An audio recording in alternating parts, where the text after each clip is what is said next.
When Babylon released 2 years ago, I remember walking out of the cinema half convinced I'd just witnessed a masterpiece. It excelled in many of the objective departments of filmmaking, namely the cinematography and editing. A multitude of shots were deviously well composed, and the camera had the fluidity of a ghost drifting through all of these wonderfully intricate sets. Pacing-wise, it was an adrenaline-fueled onslaught of insane shenanigans that never let up, and managed to make a meaty 3-hour runtime fly by fairly quickly. It was revisiting late 20s Hollywood and depicting it in a manner that we hadn't quite seen before, portraying it as this dubiously debauched frenzy of sex, drugs and parties, whilst also showcasing a key transitional period when sound was introduced to cinema, completely changing the game and ushering out the age of silent films. It had all the ingredients of an epic, all-encompassing period piece, one that may have served as an ambitious magnum opus for director Damien Chazelle's career.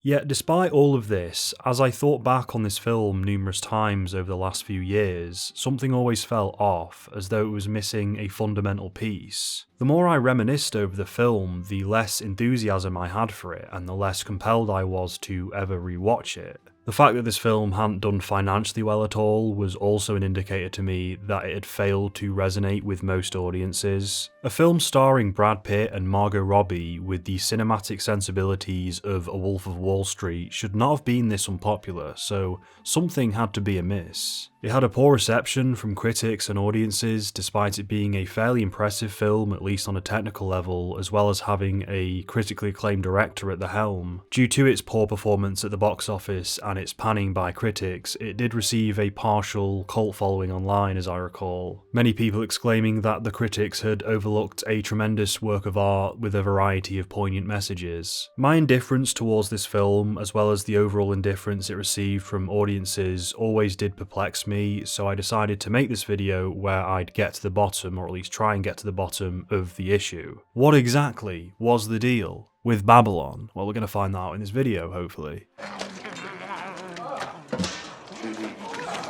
The first and obvious criticism you could levy against it is that it's indulgent, which it most certainly is, not only in its length but also in its overall tone. The film is loud, horny, fast-paced, explicit, irreverent, and above all else, chaotic. Its direction is so over the top and raunchy that it borders on satirical. Babylon is not supposed to be viewed as a historically accurate recapturing of old Hollywood, more so we're to take it as a reflective piece that conveys a message about the times through hyperbole and exaggeration. The insane orgies we witness throughout the film are there to ridicule and expose the debauchery of not just Hollywood, but any high society climate in which there is an excess of wealth and an absence of consequence. On my first viewing, I likened what I was seeing to The Last Days of Rome, which I thought was an apt comparison. The second time round, I considered the more biblical comparison, seeing as how the film is literally called Babylon. I mean, it's sitting right in front of us. Described in the Bible as the city of sin, Babylon is the quintessential example of a city gone rotten with all manner of debauchery, thus Damien Chazelle decided to draw parallels between Babylon and Los Angeles. This is a very common type of comparison that people like to make, as LA is often referred to as Sin City. It's a city that's often seen as a symbol of human indulgence. It's the birthplace of Hollywood, an industry that perpetuates the hollow worship of idols and relishes in its own excess of wealth. So likening LA, or more specifically Hollywood, to a city of sin is not the most revolutionary of insights. Yet how Babylon goes about conveying Hollywood debauchery is at the very least interesting. Again, it's exaggerated, but there's an underlying truth to the sentiment it's putting forth. The party/orgy we see at the beginning doesn't literally need to be based off a real life event, yet we know that such things do or did occur in Hollywood. Maybe not to the same ludicrous extent, but whenever unchecked indulgence arises, hedonism is known to follow. The Hollywood world we see is nearly cartoonishly cynical, as the film has constant instances of explicit sex, drugs and violence. The chaos, the indulgence, the explicitness, the horniness, the vulgarity, the depravity is all seemingly by design, so can we really criticise it for these aspects? If a film is trying to present something as indulgent, does that excuse the film itself of being indulgent? My personal answer is no, the flaws that Babylon has are not excused simply down to artistic intent. Now, whether or not you agree with me on this will be rather crucial in determining how credible you view my opinions in this video. Many of the criticisms that I throw at this film during this review will technically be defensible with the "oh well that's the point" argument, yet that argument is simply not enough for me. If someone makes a boring film about boredom, then they don't get away with making an inherently boring film. Say if I made a video essay about incomplete projects and I didn't even finish the video, it was like 20 minutes out of 40, like that's pretentious. That is still, objectively, an incomplete video. Babylon, regardless of thematic intent, is an inherently indulgent film. It's an inherently obnoxious film. But oh, that's the point, they're supposed to be obnoxious. It's presenting an obnoxious world with obnoxious characters. Yes, I know. What I'm saying is, the way it's presenting those obnoxious characters as obnoxious is obnoxious. At the very least, it's unsubtle, which doesn't always have to be a problem. The Wolf of Wall Street isn't subtle, the substance isn't subtle. Overt cartoonish tones are warranted in cinema. The key issue with Babylon is that it lacks dimensionality beyond that initial statement of, oh, look how fucked up and crazy everything is.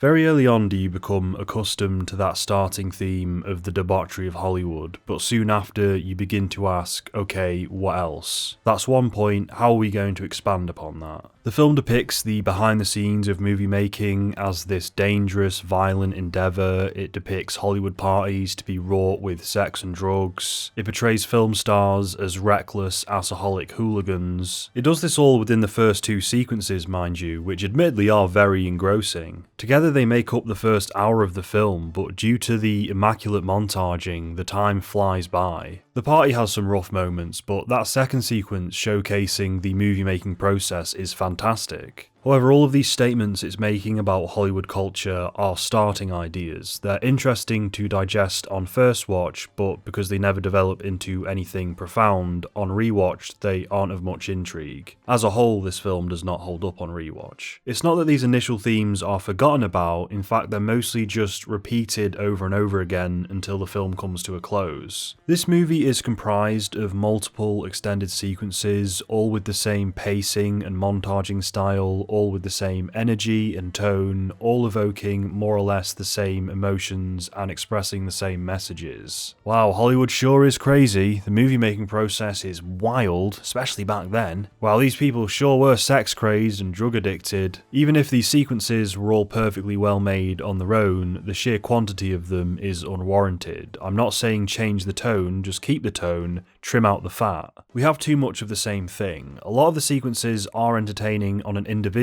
basis, but placed back to back like this, they become tiresome. The shot to shot editing is fine, it's the scene to scene editing which is fucked. Now, to critique this film more fundamentally, I'm going to discuss the very nature of this style and tone that the film employs throughout the course of the runtime. This tone is achieved through the dialogue, the cinematography, the editing, the acting, the musical notes, among other things of course. Now, this film leans so hard into vulgarity and sensationalism that it begins to resemble a crass, by-the-numbers, raunchy comedy movie. The tone that it winds up establishing via its attempts to be this artistically warranted gross-out fest is this generic blend of obnoxious, indulgent humour. Party time, Sparkle Cocks! Shut up! Shut up! Shut the fuck up! Shut the fuck up! It's not funny, it's not witty, it's not interesting, it's not unique, it's not ironic, it's just grating. These fucking horses! Motherfuckers! You can trace a lot of this back to the acting and dialogue. Many of the characters are dubiously over the top, not in any such manners that are believable or amusing, but in ones that are forced and contrived. The dialogue is so simplistically vulgar that it becomes try-hard and embarrassing. At these times, the film also comes over as something that is insisting upon its own outrageousness. The constant use of the word fuck is so petulant and childish. In fact, most of the swearing in this film is meaningless and empty. What the fuck is that? Holy shit, is that a fucking elephant? Jack, for fuck's sake, I've been trying to all week. Will you just fucking pull me back? I'm gonna have a fucking heart attack in here. Get back in your fucking box. Who the fuck invited her? Fucking shit. Fucking you boy, you fucking It's poorly written dialogue that's just trying to pontificate on how audacious it supposedly is. More specifically, I don't believe in any of these fucks when they're uttered. I get nothing from them other than mild annoyance. I have nothing against ultra frequent profanity in movies, it's just the execution. Many a time do you start to feel as though you're watching a soulless comedy movie for how poorly the tone is conveyed. It slips away from being a personal work created by an auteur and into something that lacks any identity. To paraphrase, Damien Chazelle accidentally made an American Pie film. Similar to how Sam Levinson tried so hard to make an avant-garde, sexually liberated work of provocateurism that he stumbled into making softcore porn with The Idol. Blonde, a film I actually liked, many would say is fetishistic misery porn. Andrew Dominik wanted to make a no-holds-barred, shocking tragedy, but many would say that he just made something tasteless. I, however, do remain conflicted on that. You can include sensational things in your film, but you must do so delicately if you truly wish to make something profound, because otherwise you just make smut. To be frank with you, I do get annoyed at myself when I have trouble distinguishing between avant-garde expressionism and plain old sensationalism. This happened to me on my first watch of Babylon, where part of me was compelled to dub it as a brilliant expose. It's a similar case with Blonde. I thought that film was a haunting but beautiful tragedy, but the overall reception to that had me second guessing myself. Anyway, I digress. Now what I'm about to say next is ultimately subjective, but the level of irritation produced by the fact that Babylon resembles a shitty, dumb, gross-out comedy overpowers any potential catharsis to be had from the artistic merit of this all being thematically intentional raunchiness. I don't care what the point of this film is if this is my experience watching most of the scenes. I don't want to be watching some Seth Gordon shit, well, Seth Gordon with amazing cinematography, let's be fair. We can also come to the conclusion that this is what caused many critics to have disdain towards the film. Historically, film critics detest lowbrow, tasteless shot comedies, and unfortunately, this is what they perceive Babylon to be, understandably so. You, think people want that, though? Sound in their movies?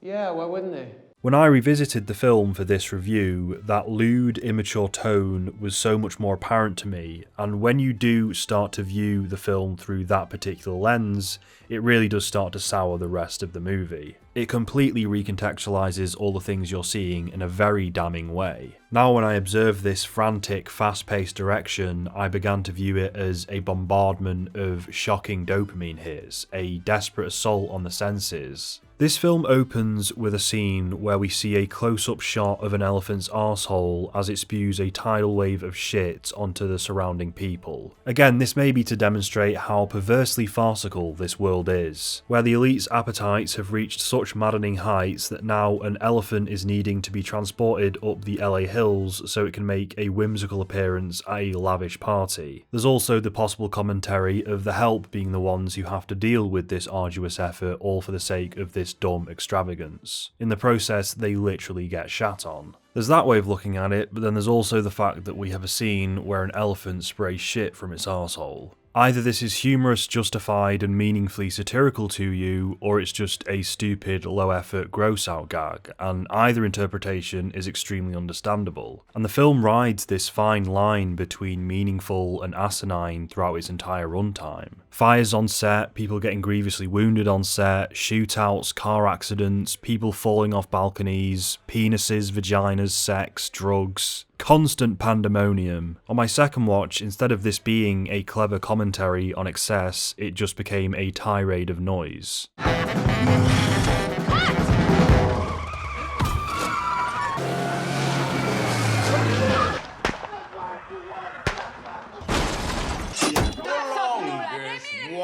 You of course have that sequence in the third act involving Tobey Maguire's character, where the film demonstrates to us the inevitable extents of hedonistic indulgence. The underground tunnel that Manny is led down is obviously evoking the likeness of hell. What's more is he's seen descending down the different layers until he gets to the vilest extreme of exploitation. It's also supposed to act as a mirror image to the party at the start. It's supposed to call out the insanity and excess of LA culture. On the one hand, I appreciate how graphic and honest this scene is being, but on the other, I sort of find its blatantness off-putting. The themes are so obviously put forth, the religious symbolism is so on the nose and full of itself that it feels masturbatory. Tobey Maguire has the very intentional appearance of a rotting corpse with his pale skin and yellow teeth. He's a walking dead man, a vampire you could say. Judge Holden also comes to mind. Do you get it, everyone? It's like a descent into hell, and this McKay guy's like the devil.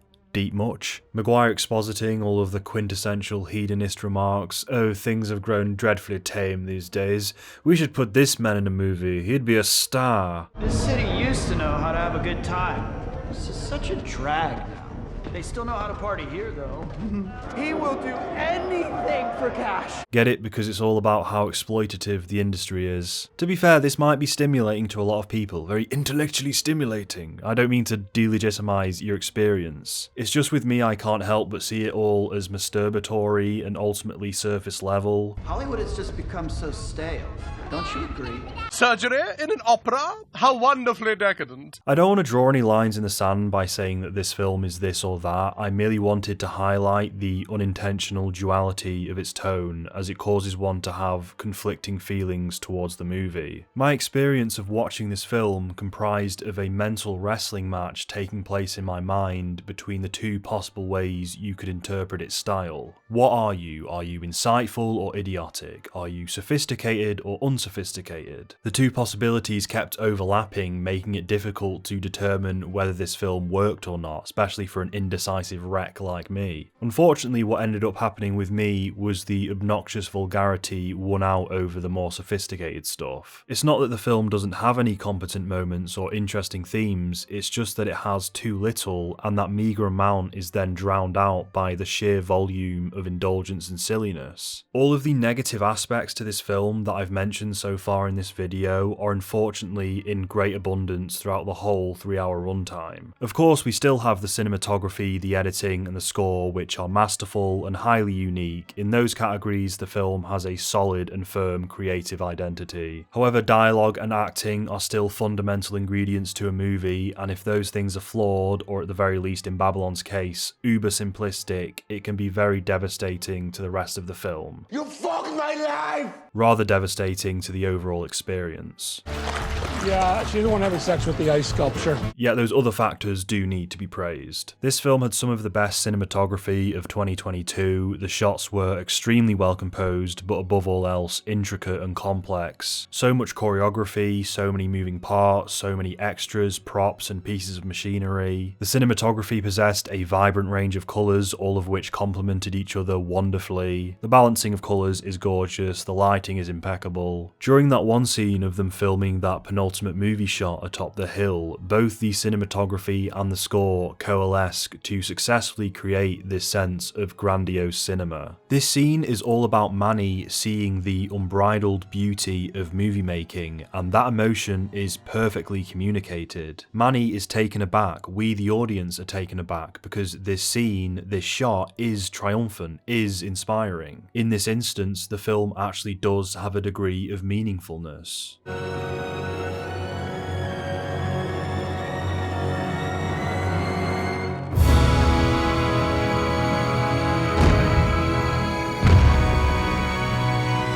That entire sequence, in fact, where we see the movie-making process from the perspectives of both Nellie and Manny, is arguably the best interval in the film. It's the closest the film comes to making you feel that love and awe for cinema that the director is so eagerly trying to elicit. The soul of the movie, if it exists, briefly shows itself here, you could say. It's not just about showing us more debauchery and chaos, although those things certainly aren't absent, it's more so celebrating something actually wholesome, the power of cinema and the creative process. Margot Robbie delivers a great performance, playing an actor delivering a great performance. Also, it's worth mentioning that by the end of this sequence, the film has already reached the 52-minute mark, though it only feels like you've had the film on for 20. Pacing-wise, this is very impressive. Again, the montaging is more or less flawless. This movie has fantastic editing. Well, apart from the times where it doesn't. What do I look like, a goddamn Maharaja? Given how Babylon is a very high-octane film, it's to be expected that the editing is very snappy, with frequent quick cuts. Quick cuts are a fine tool to use in your film. If used correctly, you can create hyper-energetic scenes without them coming over as rushed or choppy. A lot of the high-octane scenes in this film play exactly as intended, fast but with a good natural flow. There are other scenes, however, where the editing is not so delicate, where the cuts come too abruptly, creating this sense of clunkiness or incoherence. One moment in particular that comes to mind is the scene where Jack Conrad falls into the swimming pool, and as he's getting himself out, we're literally missing shots of him swimming to the side and pulling himself out. Instead, we just get this, and it feels as though we're missing crucial frames. The whole thing feels off. Speaking of Conrad, it might actually be high time we talked about the characters in this film, seeing as though they're meant to act as the emotional foundations. The three main leads of this film are Nellie Leroy, played by Margot Robbie, Jack Conrad, played by Brad Pitt, and Manny Torres, played by Diego Calva. There are also a few important side characters, but we'll discuss them later. Although the film follows this trio, I'd argue that Manny is the heart of the story, the true main character. That's not really a hot take. A lot of Nellie Leroy's story is shown somewhat through the perspective of Manny. He's who we follow from beginning to end. He's our vessel as we explore this unknown world of Hollywood. It's through his eyes that we witness and experience all of the film's central ideas. He has the love for cinema. That hilltop scene is all about him being mesmerized by this awesome spectacle and thus spurred on to become a part of the filmmaking industry. The problem, however, is that Diego Calva's performance is fairly unextraordinary. Not awful, just serviceable.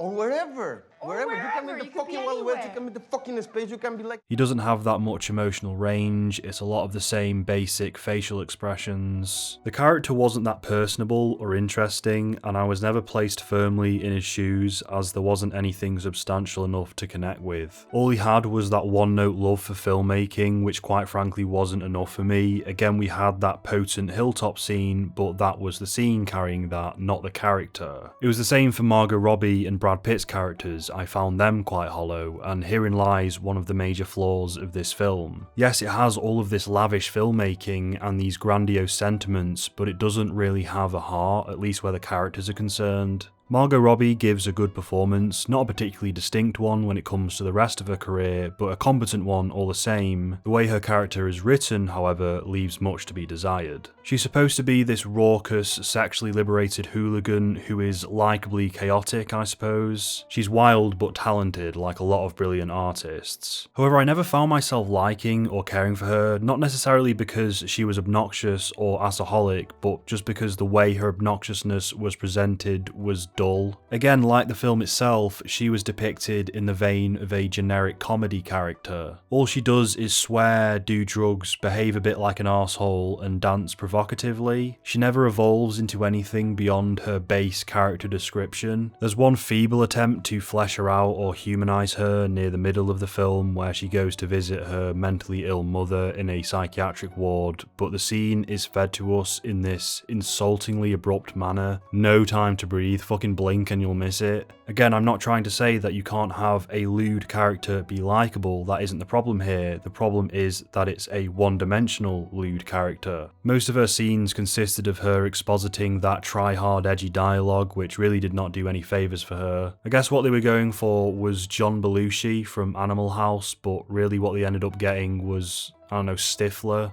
Amy Schumer. Fucking listen up, all you big dick Mr. Man! He's also a fucking pussy. All that cock.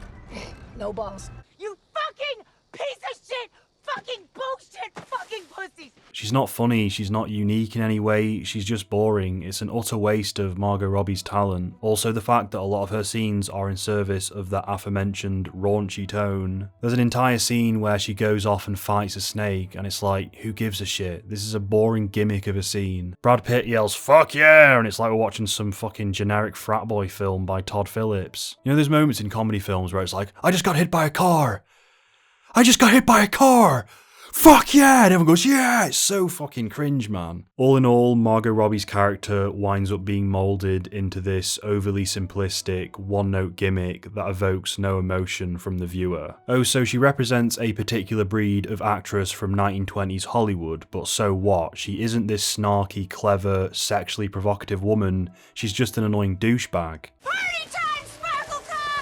This love and adoration that Manny has for her, I do not feel in the slightest. It seems like their relationship is supposed to be this prominent emotional anchor, but by God is it empty. It's not supposed to be romantic per se, but you're meant to view Nellie through Manny's eyes, and he views her almost in the same vein that he views cinema itself, this unabashed beauty. The Nellie character is definitely supposed to be an embodiment of a particular aspect of 1920s cinema, but I don't think she does a good job at representing any of the soulful aspects of the craft. Apart from that initial scene on set where she completely retextures that scene and proves herself to be a marvellous actress, she doesn't really do anything else that is worthy of celebration. When she goes off the deep end near the final stages of the film, it isn't really a tragedy because there wasn't enough good to mourn. Of course it's sad when anyone succumbs to drug addiction, but in the context of this being a narrative, I wasn't given enough opportunities to relate and empathise with this person. A lot of the same criticisms can be directed at the Jack Conrad character as well, because yes, he's also an embodiment of the era. His story is a timeless archetype of the once great movie star becoming washed up, his time is at an end. On paper, there is a lot about his story that one may resonate with, however, the execution is once again the issue. Performance-wise, Brad Pitt does an okay job, but he is doing the same Brad Pitt shtick that he's been doing for years now. The gruff, badass, macho type that Tarantino pretty much invented for him. I probably shouldn't mention Tarantino, seeing as how Once Upon a Time in Hollywood's shadow haunts the shit out of Babylon. On so many occasions does it invite the comparison to the film Tarantino made 3 years prior, the film that does everything that Babylon is trying to do but in far more tasteful and subtle methods. A key transitional period in Hollywood featuring characters who embody specific sensibilities of the time. A washed up actor struggling with the changing Hollywood times, heartfelt messages conveyed about a specific period of cinema. Once Upon a Time in Hollywood has three-dimensional characters that you care about. They're larger than life, certainly, but they aren't gimmicky. Quentin Tarantino is a master at taking these stereotypical people and filling them with complexity and soul. Once Upon also takes great care to celebrate the wholesome parts of Hollywood and criticize the more cynical aspects. Effortlessly does it make jabs at racism and egotism without going too overt with it. Babylon comes over as Damien Chazelle trying desperately to ape the style of Tarantino but failing miserably. I'll have my characters be obnoxious, asaholic and vulgar, but I forgot to make them three-dimensional. I'll have tons of swearing, sex and violence in my film, oh wait, I was only successful in being exploitative and edgy. Maybe my characters will be snarky and cool, no, they're just annoying and dumb. I'll have Brad Pitt do virtually the same performance he did in Quentin's film, only this time it'll be far less captivating because I haven't written anything substantial for him. I'll make a love letter to 20s cinema without properly illustrating what was so great about that period in the first place.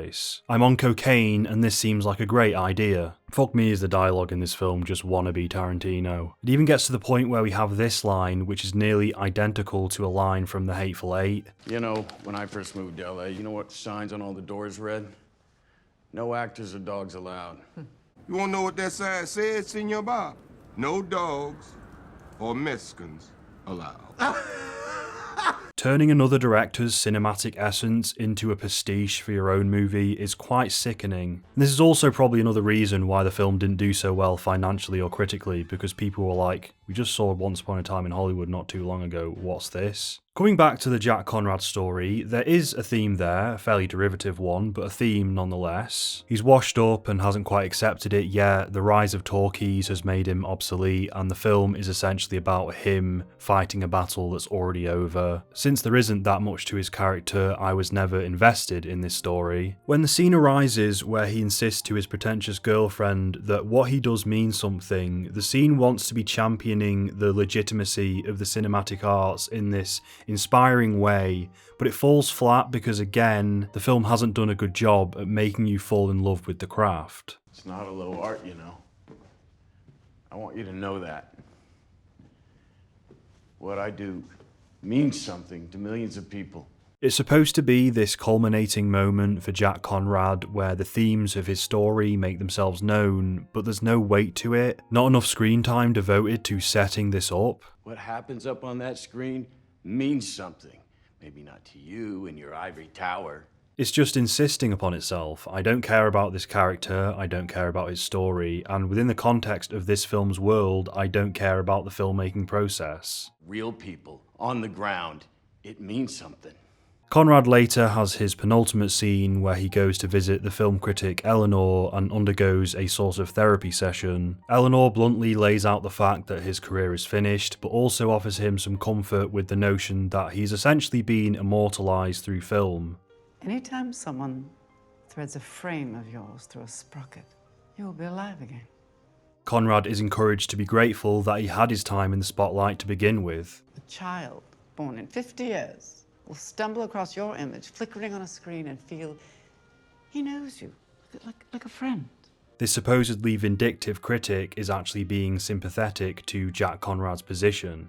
Your time today is through, but you'll spend eternity with angels and ghosts. This scene on its own was actually quite elegant, and it gave me a better understanding as to what the film was driving at. Eleanor describes the film movement as bigger than you. Because it's bigger than you. Babylon is perhaps here to tell a story about these few individuals who played their role in the evolution of cinema, small or large, but then ultimately faded into obscurity as the filmmaking craft was allowed to live on. There'll be 100 more Jack Conrads. 100 more me's. It's the idea that sticks.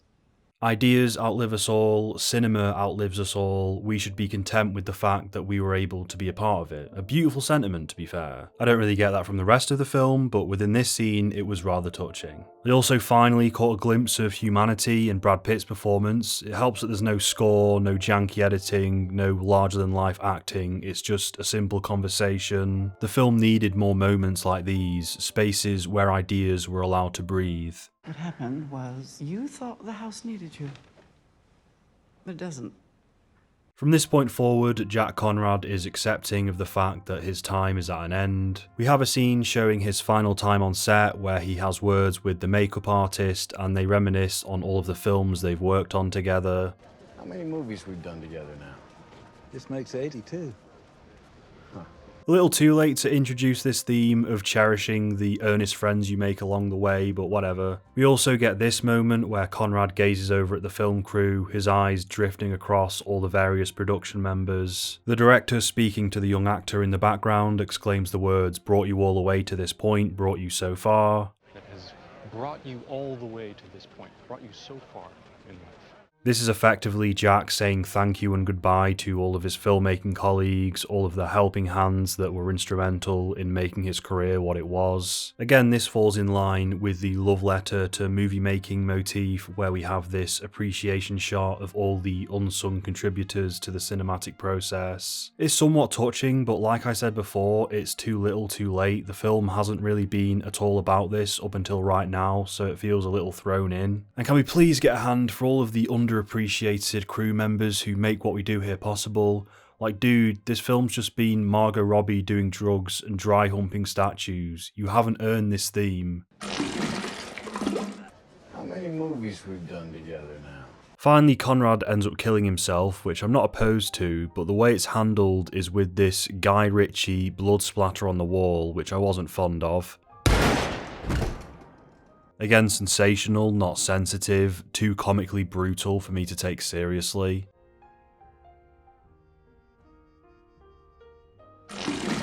Aside from the central three, there are also various side characters in this film whose stories offer their own brief commentaries on the period. There's Lady Fei Zhu, a Chinese-American actor, singer, dancer who is this unapologetic lesbian in the midst of this supposedly very conservative time. She also has a job writing and producing the title cards for the silent films, an art form that was instantly made obsolete as soon as talkies rolled around. Again, there's that theme of the forgotten small-time people of Hollywood who played their role in the development of the industry. I appreciate the title card's detail, but this character doesn't get nearly enough screen time. You never found out that much more about her other than that description I just gave. She's loosely based off the real-life actress Anna May Wong, so I suppose her character is a partial ode to that actress's career. Anna May Wong, not Anna May Wong. But beyond that, there's nothing insightful about her inclusion other than this one brief scene where she experiences some conservative pushback regarding her open lesbian lifestyle due to the changing Hollywood times. I like the idea of that scene, but it comes and goes very quickly. Finally, there's Sidney Palmer, who's arguably the most likeable character in the film simply because he's the most down to earth, he's the least gimmicky. The scenes we did get with him were good and quite poignant. The blackface scene in particular was done with a lot more tactfulness than most of the other shocking moments. It was displayed matter-of-factly, and there was this gravity to the whole thing as if what you were seeing was truly dreadful and archaic.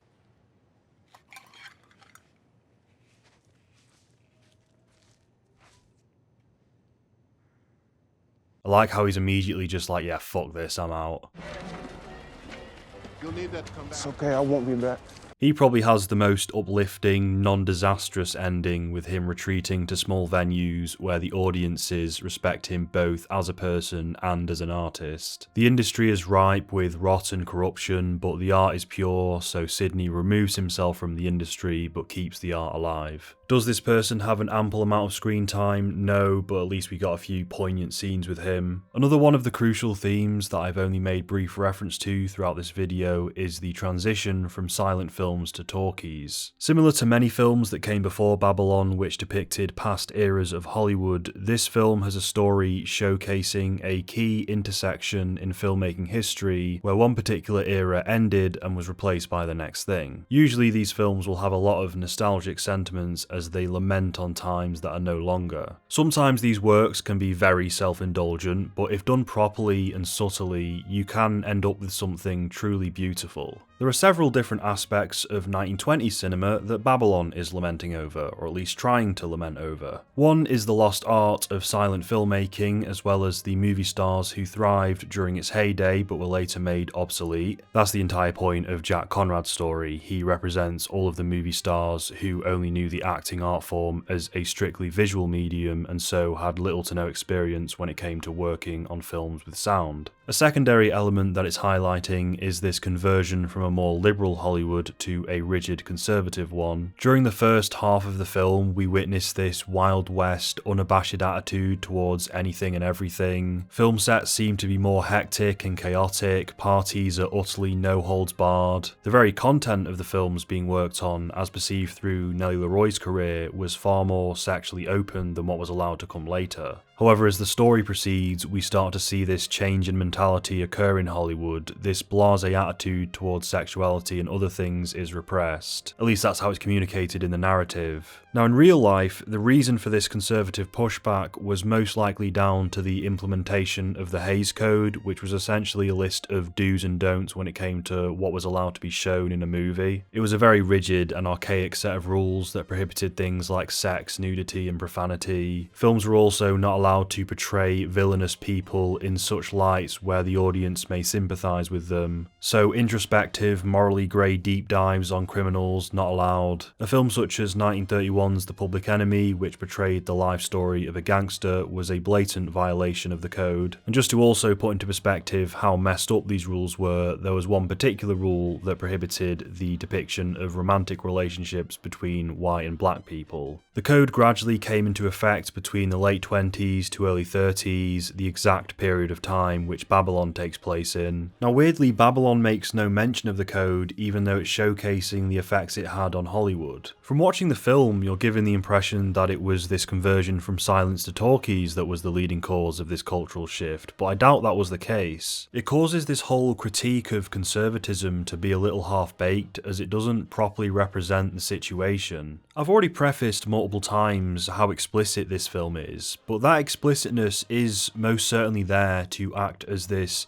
gaudy celebration of the anti-conservative nature of old Hollywood. It's supposed to be this almost anarchistic middle finger to the rigid rule makers who would later put a stop to all this fun. It's unbridled counterculturalism that we're supposed to find inspiring in ways. The problem, however, is that whenever the film depicts counterculturalism, it's presented in that aforementioned tone that I've already critiqued at length, which makes everything feel like a raunchy comedy movie. Makes everything come over as a crude, generic, tasteless slopfest. So nothing about it feels wholesomely artistic. It's not beautifully avant-garde or socially insightful, it's just douchey crap. It thinks it's being Pink Flamingos when really it's, I don't know, the wrong Missy. I can't let go, I'm too scared!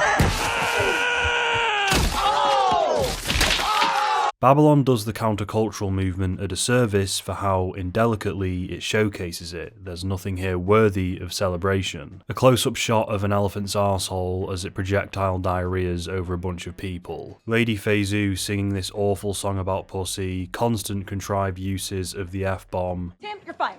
What? You heard her, get the fuck off this set! Margot Robbie dry humping everything, like this isn't it, Damien. It's like if I were to make a film celebrating the liberal mentality to 70s cinema, but all I showed was porn. All this crap, all this silliness, it suppresses the things in this film that are actually worth celebrating. These tiny brief moments where we witness something of actual artistic substance. We needed more scenes about the ingenuity of filmmaking, the art of performing, anything that would complement the film's goal of acting as this heartfelt goodbye to silent movies. And if you wanted to more so be a film about the cynicism and debauchery of Hollywood, then don't get all sentimental about the craft of filmmaking by the end, because you haven't earned that emotion. You want to be a film about the bittersweet decline of the silent era? Great, I'd love to see that. Do you miss the silence? You had that one line of "do you miss the silence," which I actually found very touching. I just wish it was in service of a better overall film. Now you might counter me by saying, oh well, I don't think Babylon is trying to celebrate any of these things, it's definitely more so a criticism. Well okay, but why then in the latter half of the film does it begin to grieve over the quote good times? About 1 hour and 50 minutes into the film, we get the scene where the entire ensemble attend a very conservative party held by the elitist class. It's more than likely supposed to serve as a direct contrast to the party at the start of the film. Now the scene winds up attempting this commentary of, man, doesn't it suck that Nellie has to bottle up her true identity and pander to these pretentious snobs? Doesn't it suck that the fun is over and we can't be outrageous and loud anymore? Don't you miss the wild parties? And the whole time I was like, no. Don't get me wrong, this environment here is nauseating, it's misogynistic, it's phony, Sydney is treated like a museum exhibit, it's horrendous. But by the same token, all that we've been shown from the other side of the fence is this eyes wide shut, Weinsteinian hedonism. Like, I don't fuck with that shit either, thank you very much. Get it all away from me. Nellie has what is supposed to be this exalting moment where she reaches her limit, gives up trying to impress these smarmy elites, and does a full John Belushi again. She's swearing, she's stuffing food in her face, and then it's all capped off with some projectile vomiting. Maybe some people will like this scene, maybe to some it will carry this sense of retribution against the party poopers, but not for me unfortunately.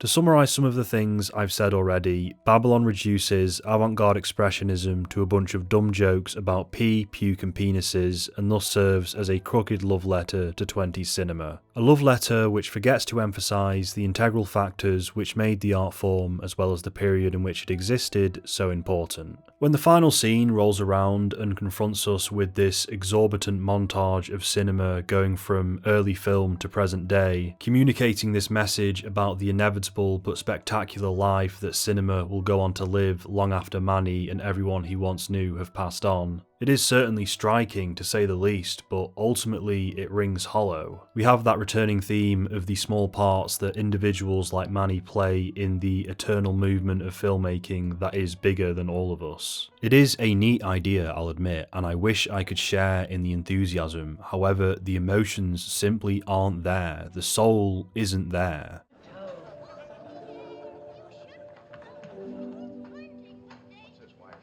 To say that for the last 3 hours, Babylon has been this sprawling but concise demonstration of the elegance of film would be a lie. This grandiose ending is capping off a very messy and confused film, so therefore it only comes over as masturbatory, which it most certainly is. This whole film is just an incoherent jerk-off session.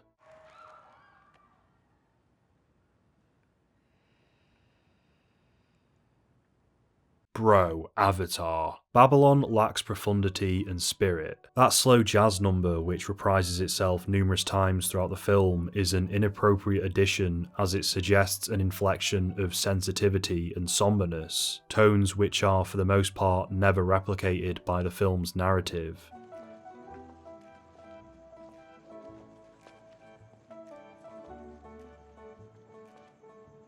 Yeah, she's the one having sex with the ice sculpture. The final scene in the theatre consists of Manny viewing a screening of Singing in the Rain in 1952. We see obvious parallels between the story of that film and the story of Nellie Leroy, as well as the story of Jack Conrad. There's a scene which bears a striking resemblance to the arduous scene from Babylon in which Nellie struggles to adapt to the format of making movies with sound. The Nellie equivalent in Singing in the Rain is Lena Lamont, a ditzy dullard who is villainized for her thick New York accent and lack of talent. Manny weeping at her scenes whilst the rest of the audience laughs is more than likely inferring that he views this as an abhorrent distortion of a real person's life, a distortion that tarnishes the legacy of someone he cared for. And I can't stand him.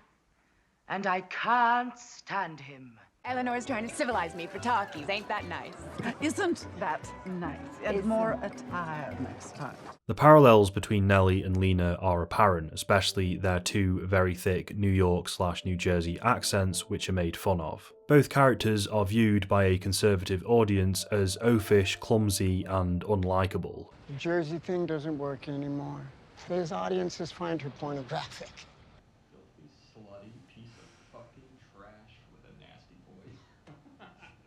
You could say this is a criticism of how past Hollywood demonised unconventional, unapologetic women in film, as here we see Nellie Leroy's identity being reduced to a patronising gag.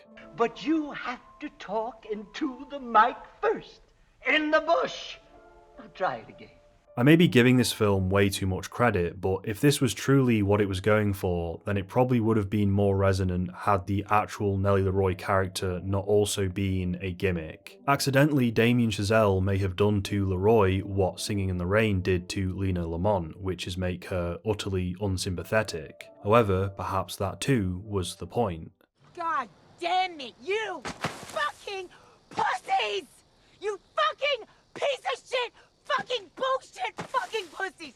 This next theory I'm about to go over, I'm putting forth as a counter-argument to all of the things that I've been criticising Babylon for throughout this video. I'm going to call it the Pink Flamingos defence. The theory is, has Babylon intentionally depicted the countercultural movement of the 20s as this hedonistic, debauched frenzy to showcase how the conservatives of the time would have perceived said movement? Is it a mockery of how conservatives perceive counterculturalism in general, mayhaps?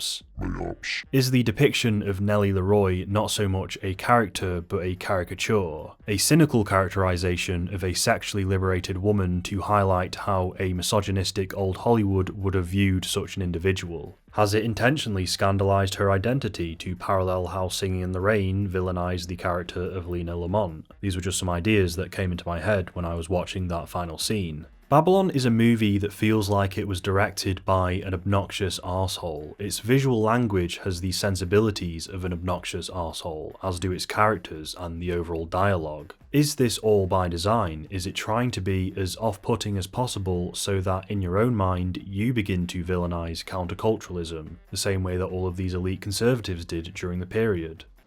Why, haven't you heard what they say about me? I'm a degenerate fucking animal. Oh, Nellie, look at them. Oh, who knows what she might do? She's from Jersey, you know. I find that potential theory very interesting, however it's not one I buy into overall. It's my way of trying to justify the silly tone on the film's behalf because in actuality I think I'm being extremely charitable towards a film that probably just missed the mark. But if that theory was indeed valid, if that was what the film was going for, then I would have fallen hook, line and sinker for the ruse because I found so much about this film to be grating and annoying. Nearly all of it, in fact. I call this the Pink Flamingos defense because that is a comedy film which had the goal of being as depraved and obscene as possible. Everything that was challenging and offensive to the audiences of the time, it embodied. All the characters in the movie are despicable and disgusting. The main character is a transvestite degenerate who wants to kill everyone. What makes that film work, however, is that the humour and style is personal to John Waters, so it doesn't come over as a frat boy movie. It's fucked up and shocking, but fucked up and shocking in a creatively distinct way. Yes, it's countercultural, but it's also just very funny. And you could interpret Pink Flamingos as a mockery of how society perceived unconventional people, which made me think of this Babylon theory. This film is designed to be hated, designed to elicit shock, disgust and disdain in the viewer. How ingenious. But of course I don't truly believe that to be the case, fun as it is to believe. I'd say that this self-villainizing tone was done entirely accidentally due to this film's lack of self-awareness, or at the very least its indulgent traits. I believe that the world and characters which we were presented with were supposed to be flawed yet sympathetic, however Chazelle did not achieve a balance. The world is soulless, the commentary is unsubtle and shallow, Conrad is stale Tarantino pastiche, Manny is flat and forgettable, Nellie is tedious and coarse. So, how will we remember Babylon in 30 years or so? Perhaps as an ambitious but flawed work from a talented auteur which a select few will interpret as a clever mockery of those who scorn at it. Regardless, it'll probably always be a divisive piece in the years to come as it's messy, sprawling, and sends out a lot of confused signals. I myself, however, will simply remember it as a passion project gone awry due to the director prematurely attempting a all-encompassing love letter to old Hollywood.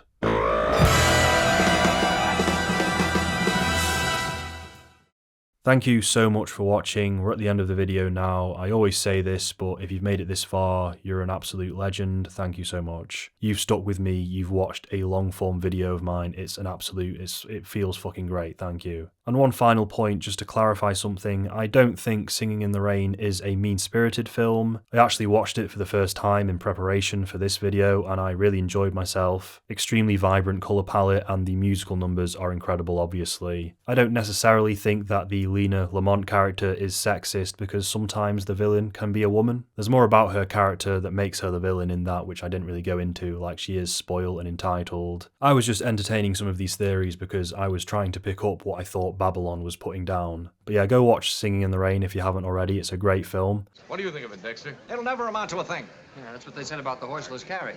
I also want to recommend the 2012 film The Artist, which is also about this transition period between silence to talkies. But that's a much more tasteful film than Babylon. It's much more concise and just artsy and better overall. Yeah, I greatly preferred that. It is actually a silent film as well, to homage the silent film era. It is a silent film. It's not a very long film, it's under 2 hours, so go watch it right now, tonight. And remember to fucking subscribe. Thank you to the patrons, thank you DF, thank you Doug Gem, thank you Casey Gann, thank you Magical Weasel, thank you Mason Lydon, thank you Matt Delaney, thank you Oh I'm Dean, thanks for paying the bills. That is all from me, thank you so much for watching again, I really hope you enjoyed this video.